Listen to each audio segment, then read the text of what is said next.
সালাতের ফরজ ১৩টি। সালাতের বাহিরে ৭ ফরজ। ১.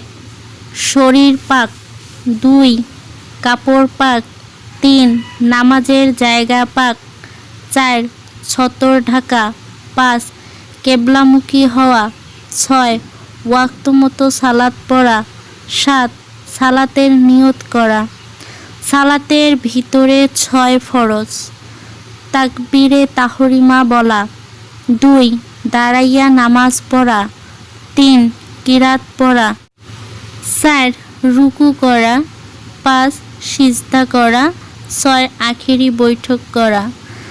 সালাতে ওয়াজিব ১৪টি। সূরায়ে ফাতিহা পড়া। ২. ফাতিহার সঙ্গে অন্য কোনো সূরা বা ৩ আয়াত পড়া। ৩. রুকু সেজদায় দেরি করা। ৪. রুকু হইতে সোজা হইয়া দাঁড়ানো। ৫. ২ সেজদার মাঝখানে সোজা হইয়া বসা। ৬.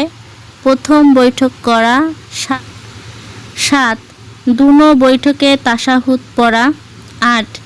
ইমামের জন্য কেরাত আস্তে বা জোরে পড়া। ৯. ভিতরের নামাজে দোয়া কুনুত পড়া। ১০.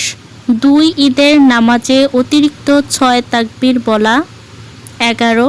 প্রত্যেক ফরজ নামাজের প্রথম ২ রাকাতকে কেরাতের জন্য নির্ধারিত করা।